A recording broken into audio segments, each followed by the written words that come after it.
Eines der wichtigsten Spiele dieser Rückrunde steht an. Hinspiel gegen Paris Saint-Germain. Ey, dass wir das mal hier erleben dürfen. Achtelfinale.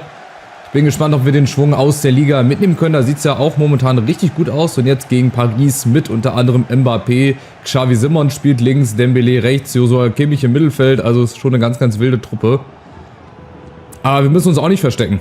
Wir haben auch eine richtig gute Truppe, die an guten Tagen, wie in der Gruppenphase gesehen, auch mal gegen Manchester City gewinnen kann. Aber ich bin der Meinung, es hängt auch viel davon ab, wie PSG spielt. Also wenn uns das natürlich entgegenkommt, dass sie vielleicht defensiv nicht so gut stehen oder dass sie vorne die Chance nicht nutzen, dann ist das natürlich auch eine große Chance für uns, ne? Aber wir gucken jetzt erstmal, da haben wir Mbappé und Dembélé. Das geht ja alles schon zu schnell. Achtung. Wird es jetzt die erste Chance vielleicht geben? Oh, das ist halt hier ganz, ganz riskant, was wir hier machen. Oder wie wir verteidigen. Und schon steht es 1-0. Durch Mbappé. Durch wen auch sonst, ne? Ehrlicherweise. Aber das war halt auch wieder schlecht verteidigt. Das ist gegen so Teams, das wird halt total bestraft. Und den musste natürlich auch halten. Also an guten Tagen geht er dann halt auch mal nicht rein. Aber Resté bekommt dann die Arme leider nicht so schnell hoch und die Hand nicht so schnell ran.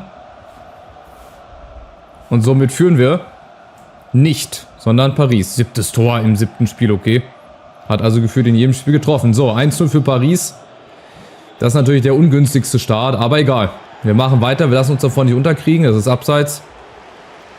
Wir werden auch unsere Chancen kriegen. Die haben Trippier, Marquinhos haben sie auch noch. Ja, ist also schon die Crème de la Crème, ey. Lass mir da nur die Ruhe. Bruno Guimaraes da im Mittelfeld, das ist schon alles nochmal eine Stufe höher. Auf jeden Fall. Also es muss ganz, ganz viel zusammenkommen, dass wir hier überhaupt einen Hauch einer Chance haben. Und direkt gibt es das zweite. Durch Dembélé.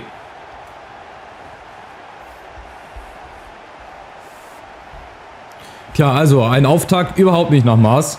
Zum Vergessen eigentlich quasi, aber war so zu erwarten. Also, dass wir jetzt nicht hier die Sterne vom Himmel spielen gegen Paris, aber das ist natürlich hier eklatant.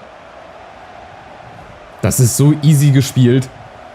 Wir haben halt das Glück, dass vielleicht unsere Gegner das nicht so nutzen wie Paris oder weil wir halt auch einfach besser spielen. Das kommt, glaube ich, auch mit dazu. So, 2-0. Ich würde sagen, jetzt reicht es erstmal mit den Gegentoren. Jetzt gucken wir mal, dass wir vielleicht mal irgendwie hier im Spiel ankommen. Ich weiß zwar nicht wie, aber irgendwie. Dazu noch Balde, Joshua Kimmich. Ihr seht, das läuft alles wie aus einem Guss. Wir haben hier überhaupt gar keine Chance. Wir laufen nur hinterher. Also das erinnert mich so an das Spiel bei Inter Mailand, nur noch schlimmer. So, Stand jetzt, wie es jetzt aussieht. Aber wir haben ja noch ganz viel Zeit und wir können auch Fußball spielen. Meier. Mit der ersten Aktion vielleicht. Meier macht er alleine. Macht er alleine. Da sind wir doch. Auf geht's. Komm. Wir können auch Fußball spielen. Sieht er ja. Und Paris, die stehen auch hinten ganz schön offen. Ich weiß nicht, ob die hoch stehen, ob die irgendwie Abseitsfalle aktiviert haben. Ist ja egal, aber Meier macht sich auf den Weg. Ich hatte kurzzeitig überlegt, ob ich zu Orban spiele, aber da war Kimpembe im Laufweg. Oder im Passweg und Meier, der auch schon in der Liga, glaube ich, ein schönes Tor gegen Mainz gemacht hat, bringt uns hier wieder ran. Also, alles andere als langweilig, ne? Also wer das Spiel hier verpasst und natürlich auch das Rückspiel, was noch viel wichtiger ist, der hat auf jeden Fall selber Schuld. Aber jetzt müssen wir natürlich auch defensiv mal ein bisschen hier reinfinden, uns die Sicherheit holen. Aber gut, wir spielen halt auch nicht gegen irgendjemand, ne? Wenn da Mbappé vorne steht und Dembélé. Das ist schon mal schwer zu verteidigen, auf jeden Fall. Aber wir kriegen es hin. Wir müssen uns hier gar nicht kleiner machen, als wir sind. Aber es ist halt nur schwierig. Ihr seht, die laufen vorne an, Pressing. Und wenn wir die Linie irgendwie überspielt bekommen, so zum Beispiel, schön gespielt von Koch, Kardiolu. Auch wieder viel Platz, aber da ist halt eine andere Verteidigung. Aber trotzdem, hier auch Druck machen. Kalajdzic ist da, Haraldsson geht leider nicht ran. Und dann befreien die sich halt auch leider.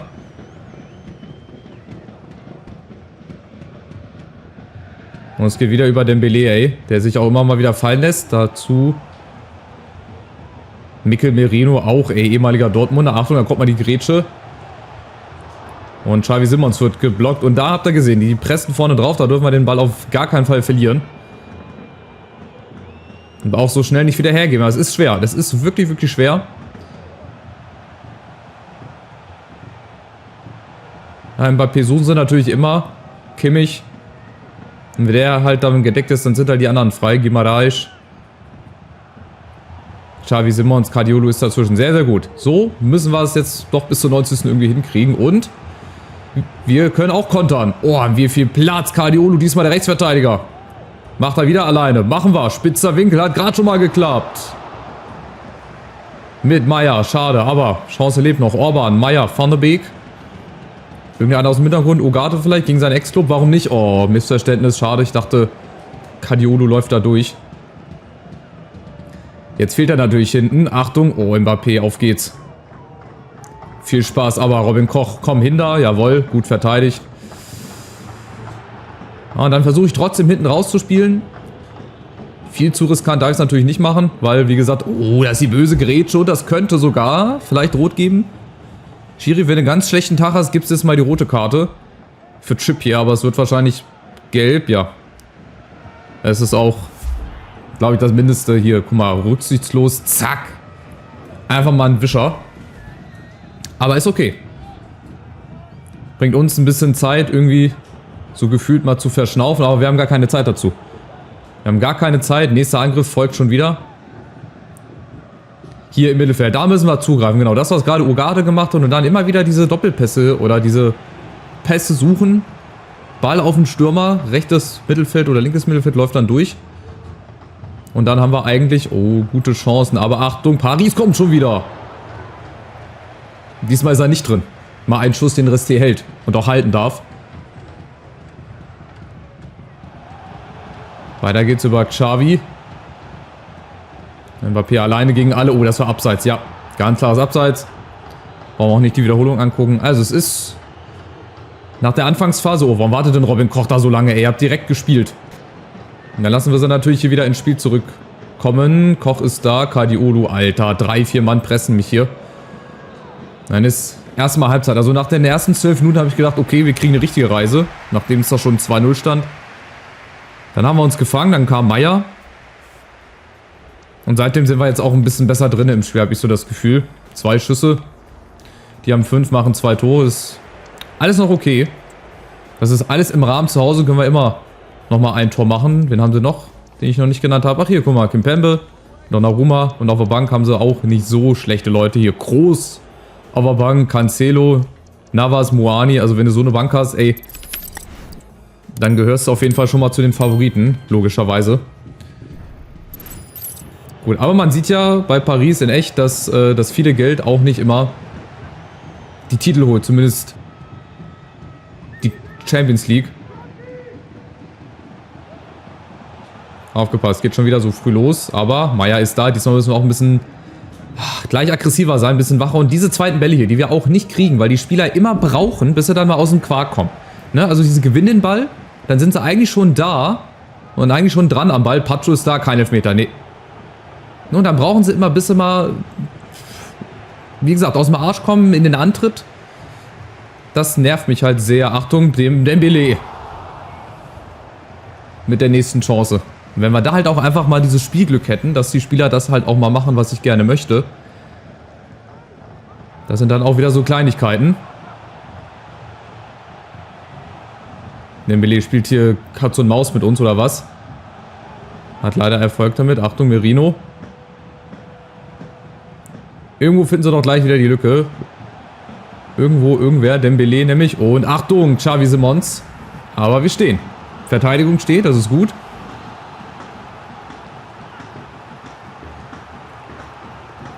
Im Gegenkonter kommen wir bislang leider auch noch nicht. Achtung, Guardiola.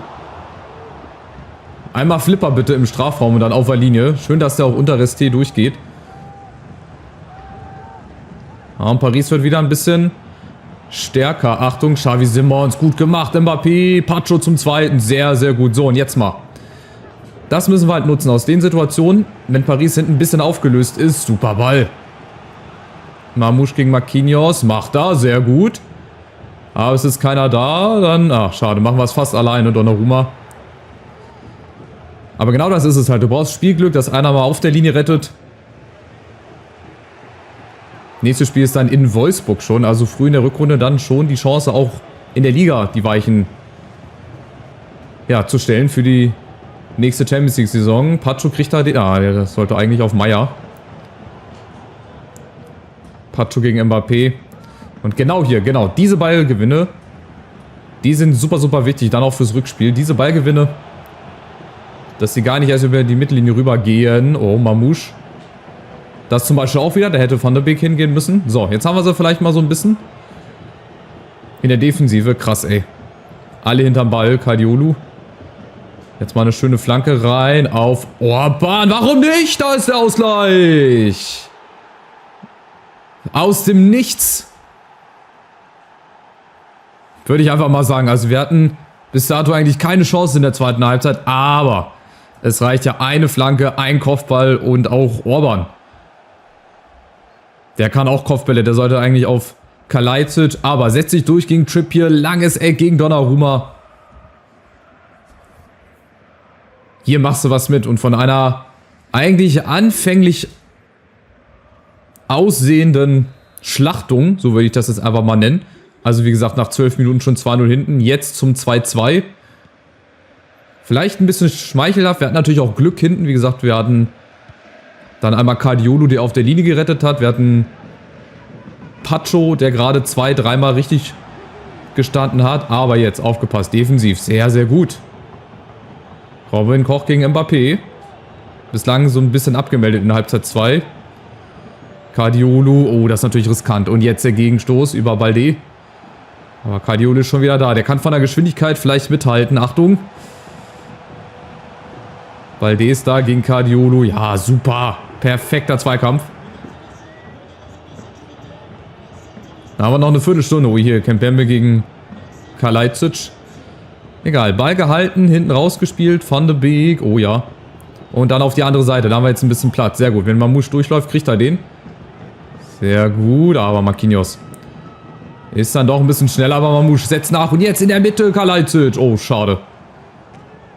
Da wäre halt am zweiten Pfosten auch jemand frei gewesen. Und jetzt Mbappé alleine gegen alle. Ah, jetzt können wir nur noch hoffen. Da kommt er nicht hinterher. Resti kommt auch nicht raus. Und dann klingelt's. Mit Ansage. Das ist wie... Weiß ich nicht. Wie ein Unfall. Du willst nicht hingucken, du musst aber. Oder du weißt eigentlich schon, was passiert. Das ist so, wenn der Trainer schon auf dem Feld weiß, oh, jetzt wird's gleich klingeln. Ja, und genau so eine Situation war das, ne? Also, null Chance, da hinterher zu kommen. Alleine die Geschwindigkeit von Mbappé. Da kannst du nichts machen. 3-2 für PSG. Weil wir halt, wie gesagt, vorne den Ball verloren haben und das rächt sich halt gegen so Mannschaften gnadenlos. Von daher wird das auch eine ziemliche Herkulesaufgabe, auch im Rückspiel. Da dürfen wir noch weniger Fehler machen, müssen auf jeden Fall, wenn es dabei bleibt, mal ein Tor schießen. Ja, aber das ist uns auf jeden Fall zuzutrauen. Also ich meine, wir haben gegen Inter auch zu Hause sehr gut gespielt, aber gut, Inter ist halt nicht Paris und es ist ja noch nicht vorbei. PSG kommt nochmal über Dembélé. Achtung, Pacho, kein Elfmeter. Miretti auch nochmal. Vielleicht muss ich auch die Formation ein bisschen umstellen. Vielleicht ist dieses 4-4-2 ein bisschen zu offen gegen Paris, vor allem im Mittelfeld. Vielleicht brauchen wir da einfach ein bisschen kompakteres, ja, 4-2-3-1. Ich werfe es halt mal wieder in den Raum rein, warum nicht? Aber das ist fürs Rückspiel. Jetzt haben wir erst nochmal das Hinspiel und wir haben eine Chance zu kontern, um Gottes Willen. Paris steht total offen. Orban legt ihn sich zu weit vor. Was macht Donnarumma denn? Orban, Pfosten, Kalajdzic. Mein Gott, was fallen denn hier für Tore? Was ist das denn? Donnarumma aus dem Tor, dann schießt Orban gegen Pfosten.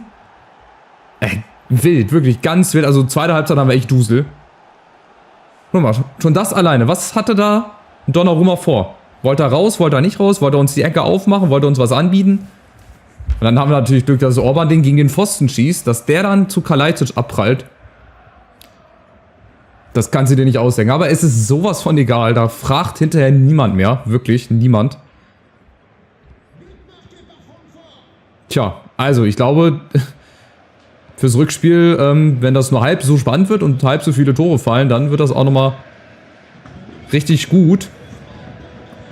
Groß kommt für Dembélé, der spielt jetzt aber nicht rechts außen, oder? Nee, aber Achtung, Mbappé kommt nochmal.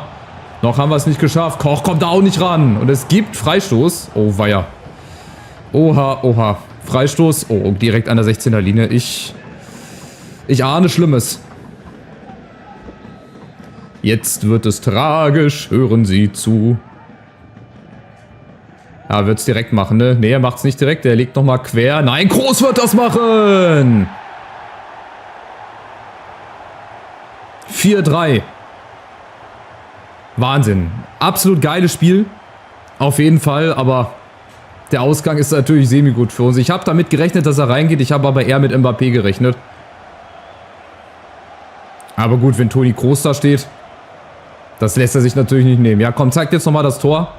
Ich glaube, Risté, der konnte da auch nichts machen. Guck mal, erst Mbappé drüber. Und dann Kroos, 89 Schusskraft, Freischuss. Das ist Wahnsinn. Der schlägt genau über Risté ein. Der kriegt halt die Arme nicht so schnell hoch, ne? Wenn er das hinbekommt, dann hat er mit Glück, aber nicht zu machen, ey. Und sein erstes Tor. Auch hier haben wir einen Spieler, der sein erstes Tor macht, ausgerechnet gegen uns. Das ist so wie Deutschland gegen Schweden, ey, weißt du? Und dafür war eigentlich Toni Kroos gemacht. Für solche Situationen. So einen Freischuss nochmal reinzuhauen in der 90. Aber mal gucken. Ich glaube, eine Chance kriegen wir noch. Mal gucken, vielleicht schaffen wir ja auch noch den Last-Minute-Ausgleich. Naja, Kalajdzic müsste eigentlich in die Mitte rein. Orban, nee. Nicht gut gespielt. Ich wollte nochmal schnell an den Strafraum ran. Somit bleibt es beim 4-3. Wahnsinnsspiel. Erstmal ein bisschen beruhigen. Und wir haben auf jeden Fall eine Aufgabe fürs Rückspiel. Aber wir können mithalten. 3 Tore gegen Paris muss er auch erstmal schießen. Ist natürlich unglücklich, dass es nicht mindestens mal zu einem Remis reicht. Aber egal, zu Hause gegen Paris ist auf jeden Fall noch alles möglich. Real gewinnt das Hinspiel auch nur knapp gegen Aston Villa. Also ihr seht ja, die Ergebnisse sind ja spannend. Und ich weiß jetzt auch nicht fürs Rückspiel, wenn wir da einen guten Start erwischen, das kann auch schon wieder ganz anders aussehen. Lass uns mal in den ersten 10 Minuten 2 Dinger machen. Dann würde ich auch gerne mal sehen, wie Paris dann drauf ist. Aber gut. Es ist nur ein 4-3. Es hätte auch noch schlimmer ausgehen können. Ich meine, wie gesagt, man muss auch ehrlich sagen, das Tor von Kalajdzic war mehr als Glück. Dann das Kopfballtor von Gift Orban geht auch nicht immer rein. Aber egal, es ist jetzt so, wie es ist. Jetzt spielen wir gegen Wolfsburg. Dann haben wir, glaube ich, eine Woche Pause. Dann Hannover und dann, glaube ich, das Rückspiel. Jetzt ist doch immer 3 Wochen Pause zwischendurch. Nachdem sie das aufgesplittet haben. Genau, jetzt haben wir Wolfsburg, Hannover, dann haben wir Schalke. Da müssen wir halt auch wieder so mit der Hälfte A und Hälfte B11 oder komplett B11 spielen. Hat ja gegen Köln ganz gut geklappt. Dann Paris, dann die Bayern, dann Leipzig. Dann kommen, 3 heftige Spiele, 4 heftige Spiele. Dann gibt es nämlich das Heimspiel gegen Wolfsburg. Ein drittes Mal. Und dann, ja, werden wir sehen. Dann ist die Saison auch schon fast rum und dann gucken wir mal, für was es reicht. Hier haben wir dann nochmal 4 Krachspiele zum Schluss. Augsburg, Freiburg, Mainz, Leverkusen. Wir haben also noch viel vor. Wir stehen aber auch relativ gut da in der Liga, muss man auch mal sagen. Wenn wir jetzt in Wolfsburg, wie gesagt, gewinnen, dann ja, können wir uns an die Bayern ranrobben. Vorbei sogar. An Leverkusen vorbei, wenn die verlieren. Und wir dementsprechend gewinnen. Also auch noch ganz oben ist der Zug noch nicht abgefahren. Also, wir sehen uns im nächsten Part wieder. Ich hoffe, das Spiel gegen Paris hat euch dazu bewogen, hier noch dran zu bleiben. Wenn ja, lasst doch gerne ein Abo da. Schaut die anderen Videos, die gleich in der Endcard verlinkt sind. Und dann sehen wir uns zum nächsten Spiel in Wolfsburg wieder. Macht's gut. Ciao, ciao.